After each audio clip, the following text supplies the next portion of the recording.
well. It's a Tuesday. We had a day in clinic. So we've got some pretty cool clinical insights to start with tonight. Yeah.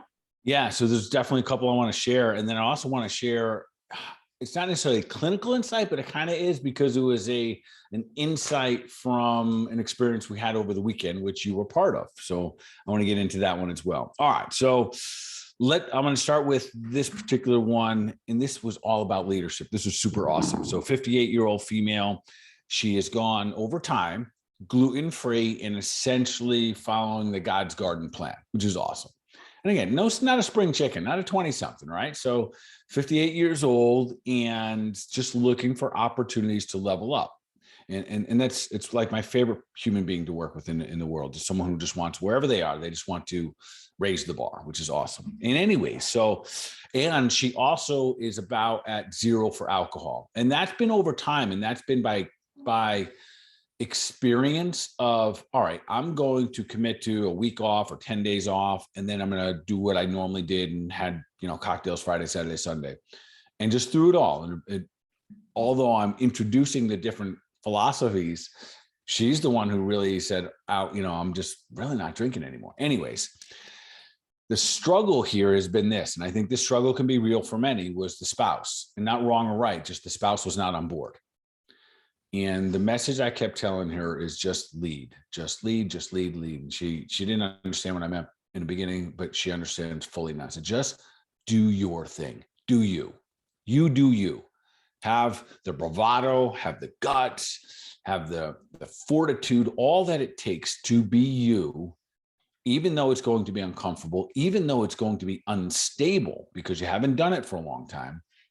In the midst of being lured and taunted or whatever happens, you do you and watch what happens. And I promise you, for all listeners, when you do you and you are moving yourself to a version of you that's even better than one you already are, which is probably already awesome, it's amazing how many people pay attention and will just pick up.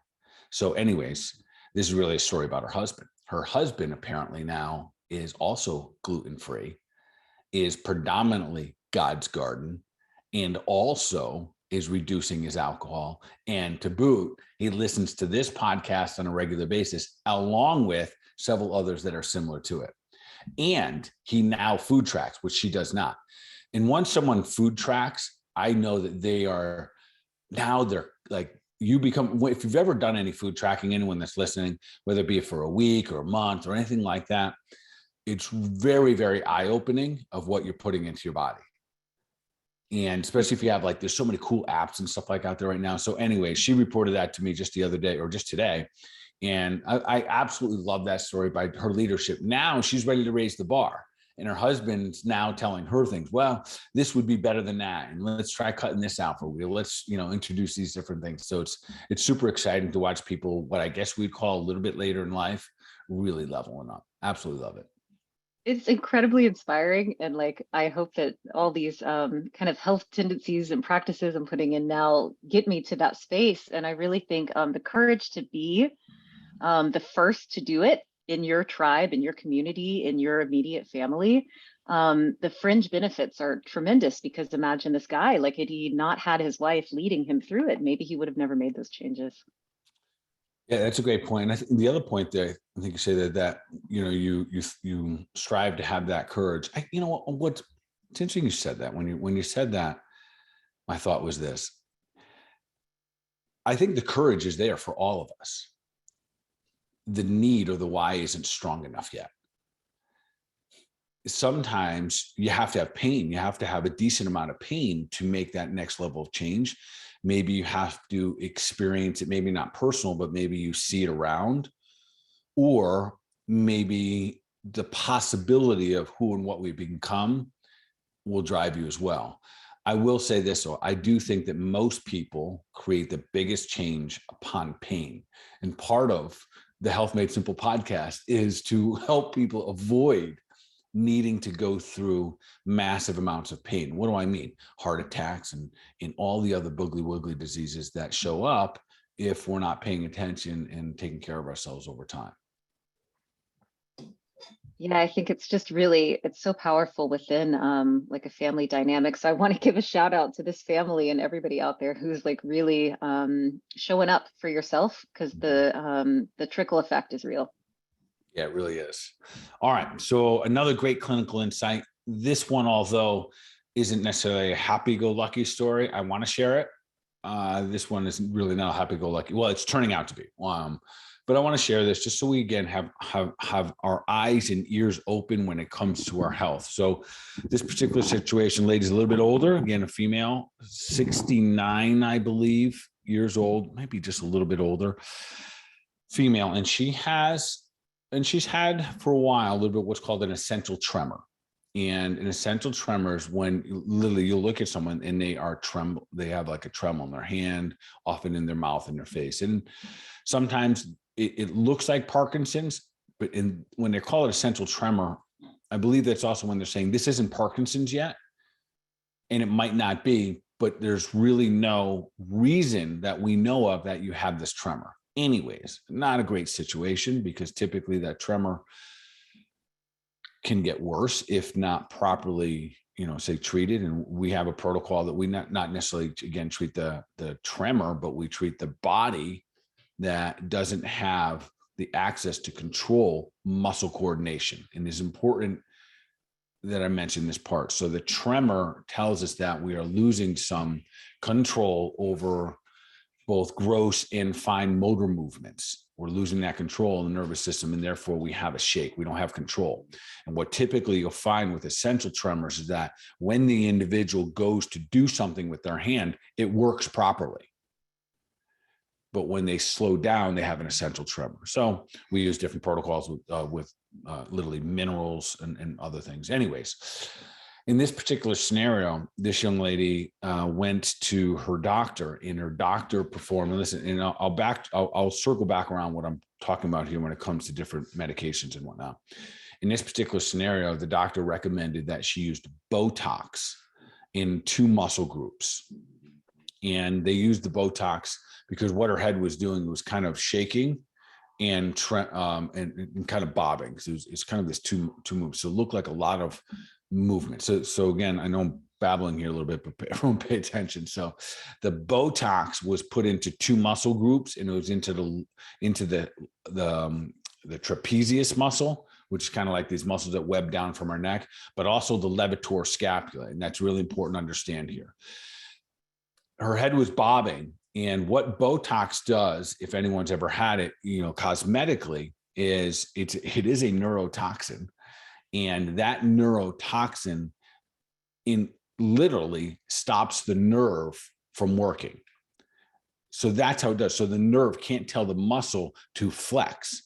So you look at my forehead, and every time I speak, my eyebrows go up and down. I have little wrinkles in my forehead and face. And if I put Botox in those muscles wouldn't fire, and they'd be completely flat. So what happened in this scenario, the levator scapula goes from the scapula up into the back of the cervical spine. And they did it on both sides. And on the one side, it must have been too much, and literally her head dropped and it pinned it to the right. So her chin was pinned down to her chest. This happened about 3 days after the Botox. Went back and saw the doctor and said, well, not much we can do here. We'll just have to wait for it to wear off. And that could be anywhere from 3 to 6 months. And at 69 years old, neurologically, having your chin pinned to your chest, we're talking bad and fast. So we're fortunately been able to do multiple things. Really, I had to dig into my oldest toolbox, where I started to do some chiropractic biophysics, mirror image adjusting, and reestablishing neural patterns back into the nervous system. And the beauty is it's working. Like, it's absolutely working. And I'm not here to tell you about that story, but really the reason I share that story is tonight is that there are many, many things that people are doing every single day that may sound cool, that they're really, really risky. So when we think about like this scenario and kind of beyond, would you say that Botox is something that you like want to learn a little bit more about? Like, is it kind of universally good or bad? universally no. So this is what we know when it comes to cosmetic and using on kind of the external dermatome, like in your skin and a little bit of smooth muscle that you have there, we really don't see too much side effects. Although you dive deep and so with everything that's a drug, the reason it's a drug is because it has side effect. And that's kind of like there's minerals and vitamins aren't drugs because they don't necessarily have a built-in side effect. They could, for some people, work better than others, and some people might not do well with, ashwagandha or something, yet they're not going to transform or manipulate the way the body works. So Botox generally and cosmetically, we haven't seen too many side effects from, especially long-term. Sometimes you see people with a droopy eye or, droopy mouth or something like that, which, is not fun, but often it wears off 3 to 6 months later. I think when you start to see these things being crossed over and we start to see them, and I don't want to get myself in any trouble here, and I'm not saying yes or no here, but I think there's room for caution when you start to see them for taking a muscle out of spasm. That immediately tells me that the doctor providing it may absolutely positively be trying to do the best thing for their patient because they feel that there's a muscle spasm, yet simultaneously ignoring why the body would create a spasm. So the more we push our heads forward, the more the levator scapula goes into spasm. If I loosen that muscle more, it goes farther forward. And that's overlooked a lot about muscle spasms. Quite frankly, we don't like muscle spasm. We think they're the bad guys. They're the ones responding. They're responding to the rest of the body. So I don't think inherently we have to say Botox, we have to be careful, this is a dangerous drug. No, I'm not saying that. I think generally, anytime you're going to put a drug into your body, be privy to the potential side effects. When I asked her about, and I wasn't looking for blame. I said, you talked to a doctor about it? Yes. And her daughter was there. Her daughter, the patient's daughter, was with me. And then afterwards they said, does this happen? He said, sometimes. I said, that's what the doctor said. Sometimes this happens. And they said, when will it wear off? And he says, by 6 months. In this scenario, though, this lady didn't have 6 months structurally. This would have caused permanent damage neurologically. So especially with an essential tremor. So I really say these things to just add caution. Be mindful of anything that you're going to put into your body that could have an adverse effect, and then weigh it out and then make your decisions from there. But doing it blindly just because someone's recommending it. And still, I think we should get questioned. I get questioned every day. I applaud it.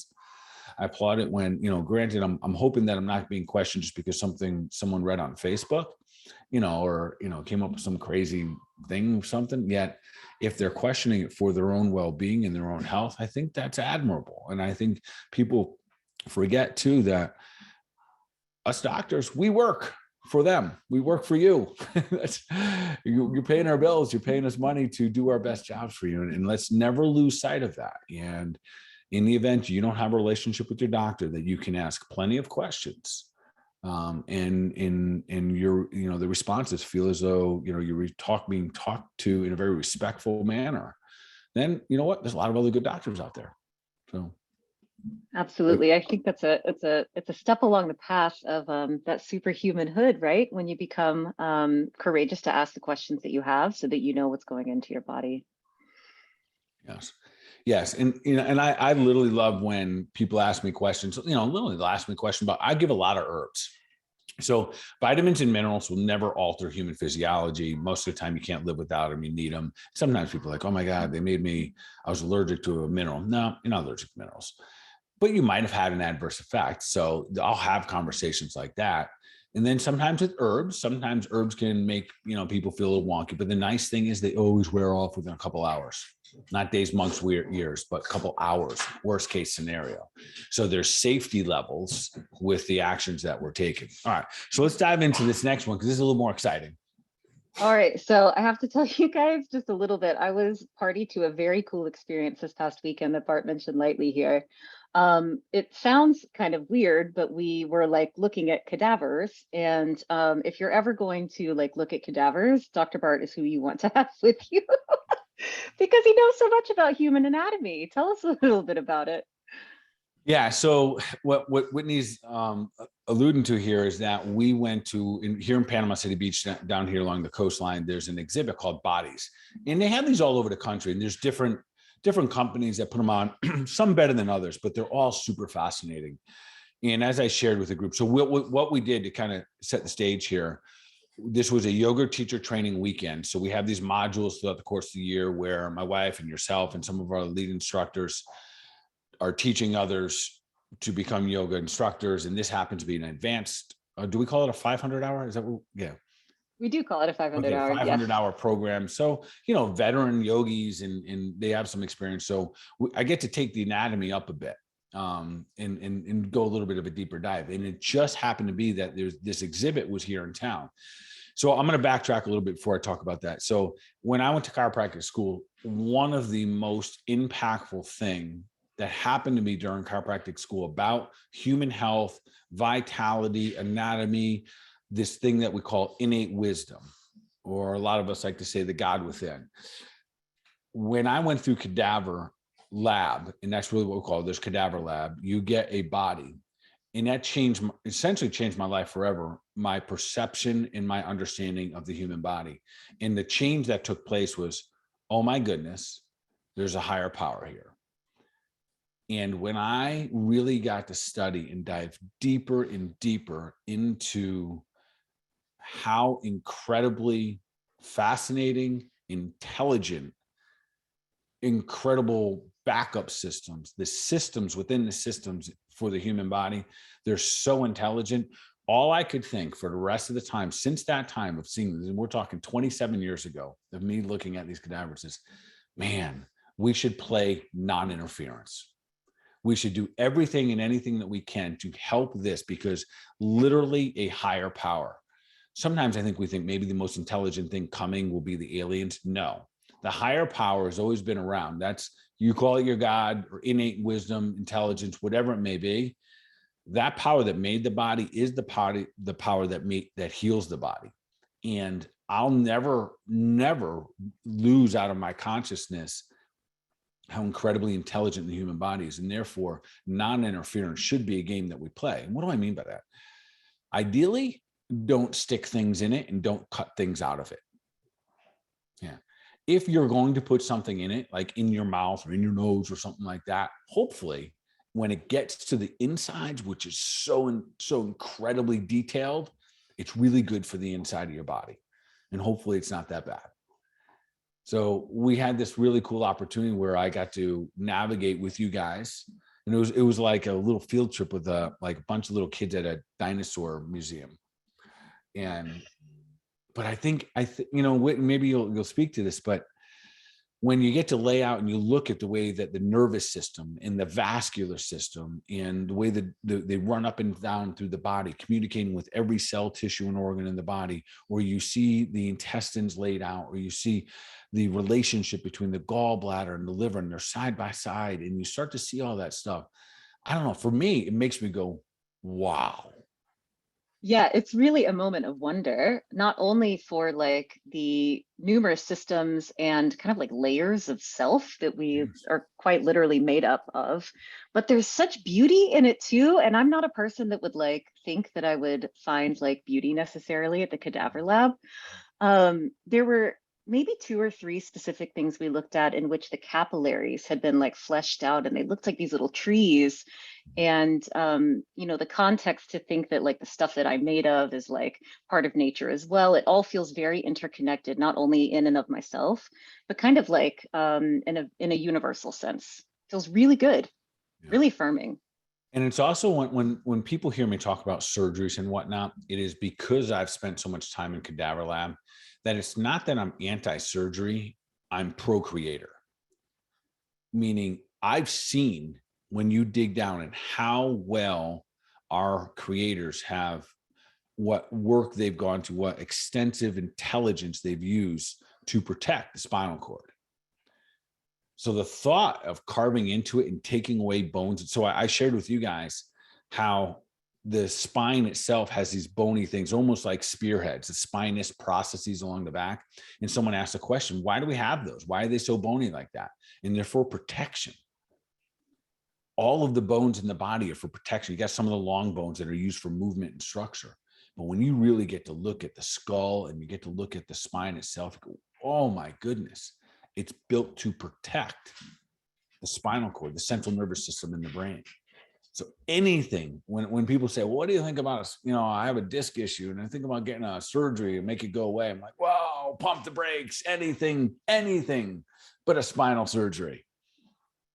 Yeah, I think it's really recognizing that there's not anything inside of us that's just kind of extra and like hanging around. It's like all serves a purpose, right? Yeah. Every time I hear that, well, my doctor said I really didn't need it. Oh, I'm like, we need to go to a cadaver lab. Yes. We need to go there and you tell me which part of this system you want to take something out of. Because it's so magical. That's I don't even have words that are worthy of describing how intelligent and how magical the human body really is. And I mean that. And these weekends like this, I've been practicing for 25 years. And when I go to something like that, it kind of lights up that passion again of, oh yeah, that's part of my mission here, to kind of spread that word, share that word, because that moment changed my life when I was early in my chiropractic career, going to the cadaver lab. And then we get to revisit it this past weekend, and you see, how about, for example, and especially in the yoga world, people always say, what's the best stretch to have? And you look, and there's over 600 muscles in the human body. And you're like, yeah, no, you're not just stretching one of them. They all move all the time. And so really the stretch is, to move with breath. In that, that's what vinyasa yoga is. For those, there's a lot of different type of yogas out there, and they're all wonderful. But to move with breath, bringing oxygen to the body, that's life. That's vitality. That is chi being expressed through the human body. So I guess that's my clinical insight. It was part of the weekend. It kind of revisited some great fond memories I have, and reminder, quite frankly, as a practitioner, that human body is absolutely wonderful and it's amazing. And we forget to this, Whitney, that human body was designed to heal. So we see these like weird, crazy movies where people get shot and then they suck up, they heal. You know what I mean? Like, oh, you can't kill. Like, what was the Arnold Schwarzenegger ones? Terminator. Like you shoot them and then you like seal up. Well, the truth is, humans do that. We already do that. Blood clots, takes a little time, creates a scab. The skin peels on over it. It zips it up with the scar tissue. Like, we literally heal from wounds. And we think the movies are fascinating, but really right in front of our eyes, that's what we are. We are those creatures in the movie. We heal like that. So I don't know. So I think I just wanted to share that, and hopefully it inspires someone just to be like, man, I'm gonna take a little better care of this vessel. My creator gave me a great gift. Yeah, it's such a cool experience. I do want to say, like, you as a chiropractor and like having been working in cadaver labs, you have all of these like really fond memories of like learning and being inspired by that. Me as a yoga instructor, like that was so incredible for me to think about bodies in like a different way. And then like all of us are people. So like if you have an opportunity to go to one of these bodies exhibits, like it's just a little peek into what's going on inside. And it makes me want to like really love my vessel even more. Yeah, no doubt. Yeah, so that's all I got for All my right. clinical insights this week. Beautiful. So let's take a little, before we switch gears, I'm going to sneak in one question that we had come in through Facebook, Bart. Yeah, let's So do it. talking about these incredible bodies that we have, on Facebook, Danuta is just asking what your opinion is for tattoos. Tattoos. Oh, great one. So I don't know if you know my wife, but my wife is loaded with tattoos. So here's what I would say is, I understand they become an expression of who we are. Well, also, I am a practitioner that has to give the best advice that I possibly can. And we are putting an ink into our skin. And yes, over time it fades. And oftentimes that fade goes into the body, and it will be absorbed up into the liver and circulated through the body. And we also know that tattoos have been around for eons. And so far, when I do my research on that, there's not a common link of disease or disharmony. Clinically, I will tell you, and this is where we always have to be careful with science and what we see clinically. it is very common for me to see that people get unwell after they just get a new tattoo. So it's not much different than, well, it's a little bit different, but not entirely different when people color their hair. I see people get sick all the time after coloring their hair. Their correlation isn't always there. And I'll also say this, although people get them, I'm certainly not advocating people go getting them taken off, because I don't know that that's the healthiest thing, the healthiest thing either, because it's very traumatic to the skin. So I don't know if that was a good answer or not, but that's my answer. Long term, I don't see any clinical data as of yet, and tattoos have been around for a long time. Culturally, they've been around for a long time, but also it wouldn't be wise enough. I don't think it'd be smart for me to say that this toxin that you put in, this ink that you put in your body, doesn't seep into the body. You're talking about a pore. It's an organ, your skin, and it does pour into the body just on micro levels. So. Beautiful. All right. Well, thank you very much for the question, Danuta. Shall we do a little switching of gears, Bart? Yeah, let's shift. Let's roll. I know we have some other things here we want to discuss tonight. Fantastic. So we've got a great topic coming right up, which is weight loss. Weight gain, weight loss. Mm-hmm. Yeah, weight gain, weight loss. And really, the topic here and really how this came up, I'm going to call these the current weight loss myths. And I want to kind of wrap our brains and minds around some of the things that are taking place that I see real common in clinic and continue to help people understand this process. And I think it's wonderful that anyone wants to be near their ideal weight, which is fantastic.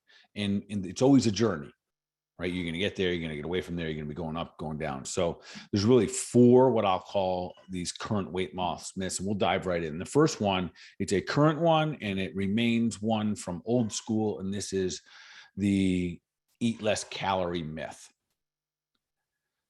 So let me just dive into this for a second here. So is it possible, inevitably, someone, when I post anything about this on Facebook or Instagram, someone will blast me. They're like, oh, you got to learn. Yes, it's calories in, calorie out. In the event, it was just apples to apples, and we were only talking about exact God's garden calories that are coming in versus how many we're burning to have weight loss. Yes, some caloric restriction and or caloric deficit will be required. You will have to burn more than you're bringing in, no doubt about it.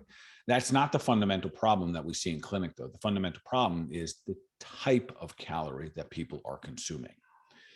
And this is where, again, most practitioners, if you haven't heard or understood this, I want to pay close attention, because there's a big difference between 1,000 calories of bread and the impact on the human body and 1,000 calories of broccoli. And the two differences will be like this. So the type of calories that you are consuming will also determine the type of calories that what type of body fat you will lose. And that's real important to understand. So if all you were doing is taking in low carbohydrate diets and processed drinks and artificial sweeteners, so we can still get all this stuff in, but have very, very low caloric intake, most likely you'll just start burning up muscle, and you'll just become a sugar burning machine. In the event, that would be like kind of those like slim fasts from days past. Yeah. Yes. I don't know if they still exist, but I do know people that use these newer versions of, like the Monsters and stuff like that to suppress appetite with caffeine and other chemicals that are worse. And then you look at your total caloric intake and be like, all right, I'm not up there and I haven't eaten, I should be losing weight. The challenge there is that when we spike insulin or we push insulin at all, which happens when you increase blood sugar. So if you have something that, remember, if it's foreign to the body, not from God's garden, inevitably your body will, most likely, it will recognize that being foreign, and it'll say, I'm going to store you, or I'm going to protect the body, and I'll store you in a fat cell. So it doesn't have to be a lot of anything. It doesn't have to be a lot of calories. Doesn't have to be a lot of volume, but you can store the minimal amount of toxins into a fat cell. And that's real. So sometimes we got to look at where all the different toxins, you might be rubbing lotion on your body every day that's toxic, that's absorbing through your skin, getting to your liver and getting pushed right into a fat cell every day. And that could be one of the things that is just inhibiting weight loss or possibly even causing weight gain. But know our type of foods that we're eating will have an influence on what takes place. And I'll go through this real quickly. When we eat simple carbohydrates and processed foods, foods that convert to sugar really fast, meaning you eat them, they get into your belly, they're broken down, and boom, they get into the bloodstream. When that happens fast, and this is just a reminder of things I've talked about a lot here on this show. Once we spike blood sugar, that is when your body will then release insulin from the pancreas. Its intention will be, let's not let too much of this sugar float through the body. We'll take this and put it inside the cell. If there's more than what we need in this given moment, because you just plowed in, you just sucked back a 12-ounce can that had 40, 50 grams of sugar, you can't use that much that fast. So then immediately your body releases insulin. Insulin is a fat storage hormone. If you do the exact same thing, you have 200 calories. Let's say that was 200 calories of a donut versus 200 calories of broccoli. The broccoli does not raise the blood sugar levels. You don't have an insulin spike. You still have it as available caloric intake. You will get to burn it and break it down, but you don't have an insulin effect. And that, in a nutshell, will help us understand calories better.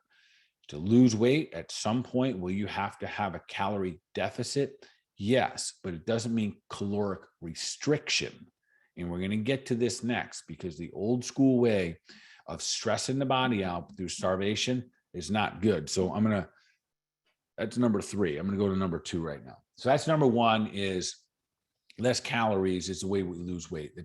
That's an old school, antiquated way. It's really quality of calories that count in making sure that we are putting in the ideal amount for the human body. The beauty is too, when you're eating the right amount, right kind of food, it's rare that you overeat the food.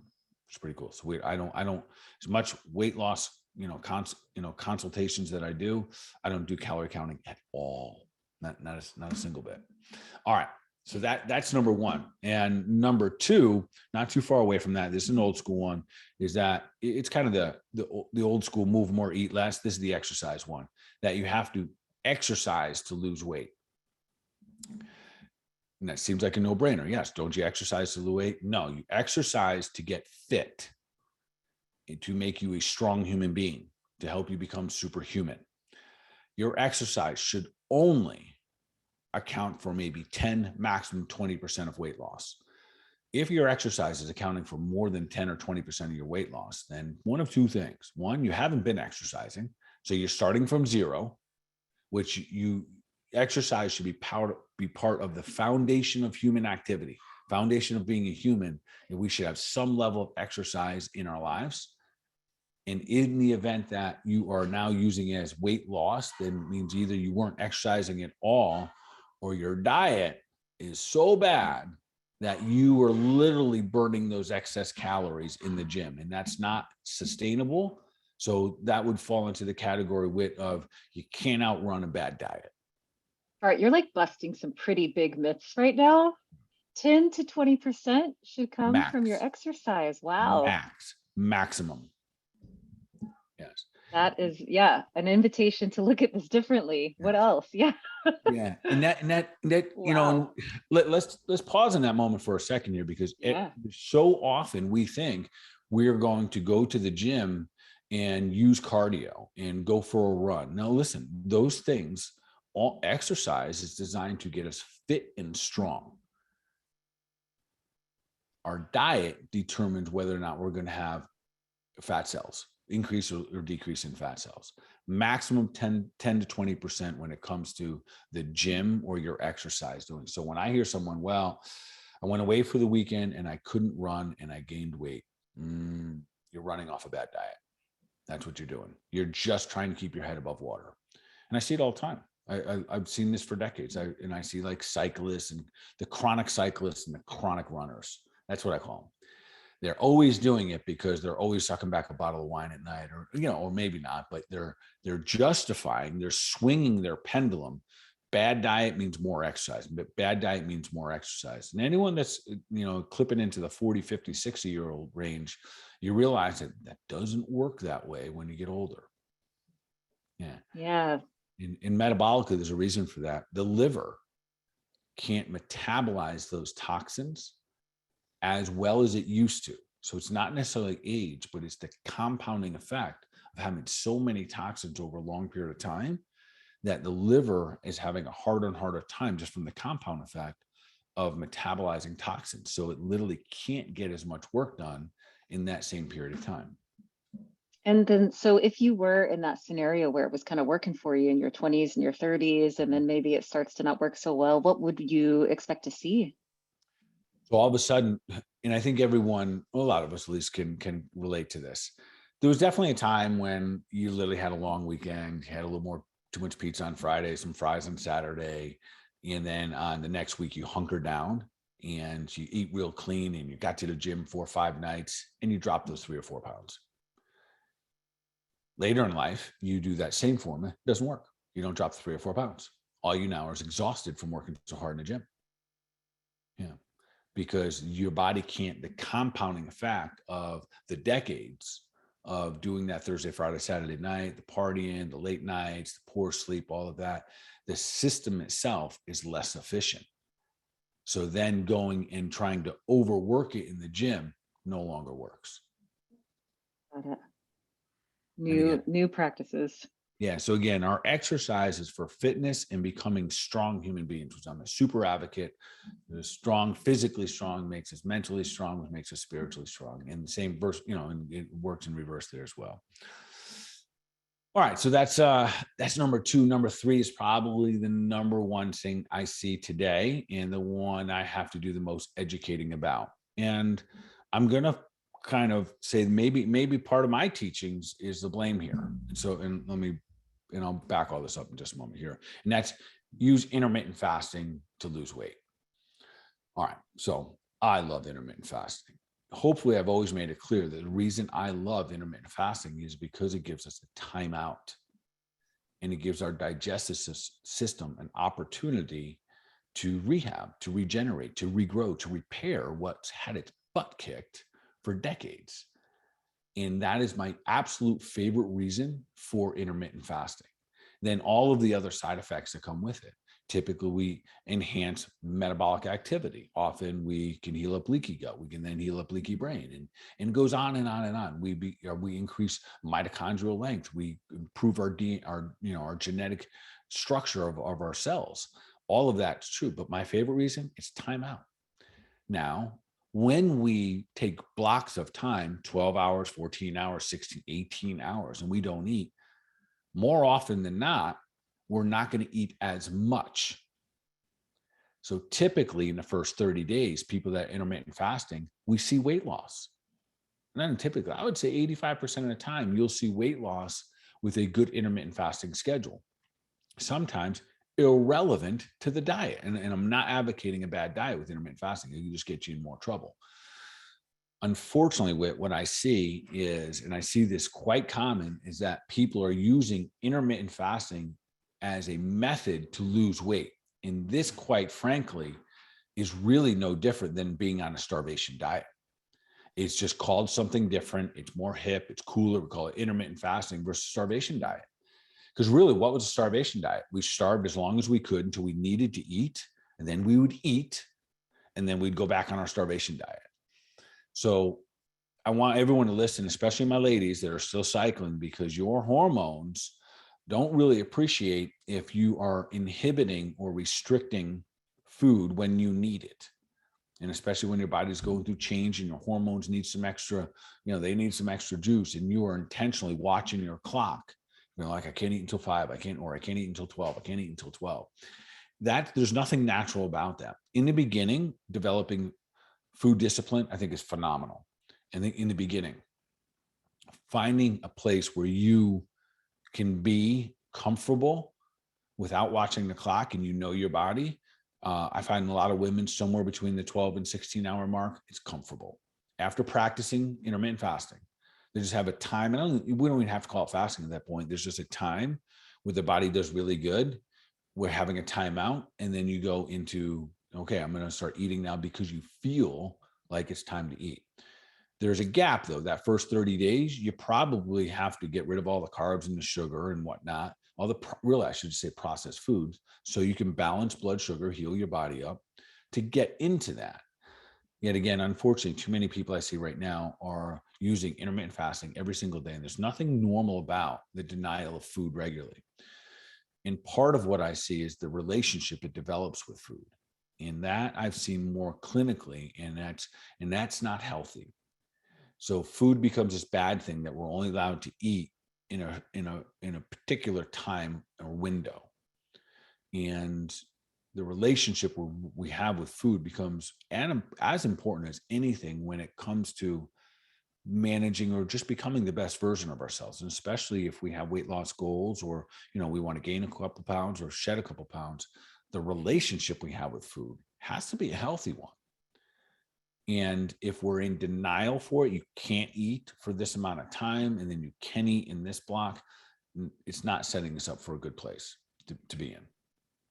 Yeah, I think the verbiage is really interesting when we think about anything is like, oh, I'm not allowed to have that, or I am allowed to have, I can't do that, versus like, oh, I'm not having that at this moment. Like it's such a different approach when there's this allow aspect to it. Mhm. And I think probably a lot of us, like at the office, we're intermittent fasting insofar as like maybe you like have your smoothie after like this part of your workday is done versus like the time on the clock. It's kind of like your body becomes regimented to like your own rhythms, right? Yes. Yeah. So you guys watch me practice. So I don't eat when I work, and we don't know when my when my schedule ends, right? So maybe it ends at 1, maybe it ends at 3 or 4, and then and then maybe I'll grab snacks. So that it's not uncommon when I work. I might go 18, I might go 20, 22 hours without eating. Yet it's not because I'm trying to lose weight. I just find that my body functions, especially my mind, works really good. And then when I have that first meal, it slows down, and that makes sense. So it just wants to take a moment. And I think, in fairness, you don't want to be the patient that comes in when my brain slows down, right? So for me, it works in those moments, but I don't fast that long every day of the week. It's very specific there. The other part I want to add to this, so intermittent fasting, again, I absolutely love intermittent fasting. I often utilize it when people have weight loss goals. I always take that goal, we put in a strategy, we apply a strategy. How do you become healthy enough to naturally lose weight? And often intermittent fasting plays a role in getting gut health back on par. So people are, I'm not trying to kind of play both sides here. Really what I'm saying is I love it to get healthier, but not solely to lose weight. And I think the again, the disciplines that are derived with intermittent fasting is great. The other part I want to add to that was that when it comes to intermittent fasting, it is so important that people understand the importance of a feast day or 2 feast days per week. And that's how I know. I've been watching this over years, and I'll say, well, what days are your feast day? I don't have feast day. Well, then you're really not intermittent fasting. You're on a starvation diet. So intermittent fasting, I mean, there was times and we're kind of mimicking what our ancestors did. We wouldn't have a food. We go hunting for buffalo. We get a buffalo. 2 days later, we drag it back. And then we sit around. We have a feast. We wouldn't say, "Well, when food is there, it's ready, but we're going to wait." No, we feast. And then when food runs out, we go through it again. And that's the feast and famine. And that feast becomes so important because it tells your body you're not in starvation. If we stay Yeah. in, yeah. And what's real fascinating, we talked last week a little bit about, we have the body composition tester, the InBody, and you can be intermittent fasting and starting to lose muscle mass because you're not having feast days. So your body believes that it's going to be in a deficit, and over time, it will start to gobble up some muscle tissue. And we'll see that all the time. I used to see it with my fighters, and you can put it back on. Yeah, it's real important that we recognize that. Again, intermittent fasting was not designed for weight loss. And yes, in the first 30 days, so inevitably someone said, "Well, I intermittent fast and I lost weight." I promise you, we lost the bulk of that in the first 30 days, and then it's like you ran into a stop sign, and you stop losing weight via intermittent fasting. So just acknowledging that intermittent fasting, while it's not a weight loss strategy, it can be used as a health strategy. Well said, 100%. I use it in many of my health strategies because our digestive systems need a timeout. So I love it as a tool to use to help people as a strategy to become healthier and getting closer to superhuman. Awesome. Do we have another myth? We do. We have one more here. And this one is a little on the interesting side because it is something that I talk to frequently. And yet I want to get this terminology correct for everyone. And that is, in order to lose weight, you need to be on a no carb diet. All right. And then it is a popular one. Yes. So I need to go both ways with this because I'm going to go also say, then you hear some people say, yeah, a light carb, or you need carbs. We need to clarify what carbs are. And then we'll talk about carbs or no carb diet. So when we say carbs, we really need to be talking about still from God's garden. At no time are we talking about muffins and cereal and bread and pasta and all of these processed foods. We're never talking about those carbohydrates, at least not from a health perspective. And hopefully none of my colleagues are saying, well, some carbs are good for you, because those carbs are really never good for us. They may soothe us emotionally and get a little bit more higher of a blood sugar spike and drop a little more dopamine to the system, but they're not designed to feed this amazing thing that we call our bodies. So let's get crystal clear on carb versus no carb. Carbohydrates are things like plants and vegetables. All plants and vegetables are a source of carbohydrates. So if we talk about having carbs in our lives, we're saying, oh my goodness, I just do good with that. I don't do good without carbs. Come on. No, you do fine. Because really what they're talking about is, I need my bread, my pasta, my cookie, my cracker. And really what they're saying out loud is, I have a blood sugar imbalance. And if I don't have something that spikes my blood sugar fast, I don't do well. And clinically, that's our job as the doctors, to figure and help them out. Say, oh, I see this, and this is how we're going to curve here. So instead of having a no carb diet, we should be thinking, and let me bring this up too. Some people think, oh, I'm going to go no carb, therefore I'm going to go carnivore, which is I think if it's not popular right now, it's at least prevy. People are at least. I think it's present. It's becoming more present. Yeah, it's present. I think there's some big, characters on Instagram and whatnot. It's cool. And listen, there's some amazing doctors talking about it. They've been on carnivore diets for long periods of time. And I would say clinically that it's a little bit of the Goldilocks rule here. I think if you really think it's for you, give an experiment. And understand, we don't have too many long-term studies. We do know this. There are some cultures, say like an Eskimo, we used to think that they were 100% carnivore because all they did was eat fish. That's not true. They ate a ton of seaweed. They ate what was in the stomachs. They ate organs and other different things, even though that's still carnivore. Yet it's important that we understand we can't find too many healthy cultures that denied an available food source. I want to say that again, so everyone makes this listens to this. We don't have any history of cultures that denied available food sources. So they did not watch a deer just walk in front of them and be like, man, I'm hungry. What could I possibly eat? No one sat in front of an apple tree and be like, can't believe I'm going to die without food. And there's apples sitting right in front of them. Didn't happen that way. You ate what was available. So our DNA is built for that. Now, here's the beauty of it. Any one of those diets with carnivore, keto, plant-based, vegetarian, paleo, Mediterranean, every one of them, you know what they don't have? Processed foods. Not a one, right? Not a one. None of them, not a single one of those has muffins and crackers and popcorn. Well, maybe popcorn, I don't know. They don't have any processed foods. They don't have breads. And yes, someone will say, well, there are certain ones that can have these no grain. Well, I'm just talking about the everyday bread and carbohydrates. So we don't have to have no carbohydrates in our diet. Really, that conversation should be no processed food. What an awesome reshape of the idea. Go ahead. Yes. I'll go one step farther. That is why I'm such an advocate of removing gluten, because it's in the processed food group. And the G word would come up. Yes. And it is one of the simplest ways. And I'll continue to say that if weight loss is a goal and you're not gluten-free is just like Again, my analogy is being pregnant. There's no gray area. You are or you are not. Same thing with gluten, because once your body has started to develop a little bit of an inflammation from gluten overuse, which all of us have overuse. We've been eating gluten 70% of a daily intake of all the food you eat was probably gluten-based. And you've been doing that every decade of your life. So 70% of all the food in your life is most likely been gluten. So we develop a sensitivity toward it. And there's other reasons that it breaks down.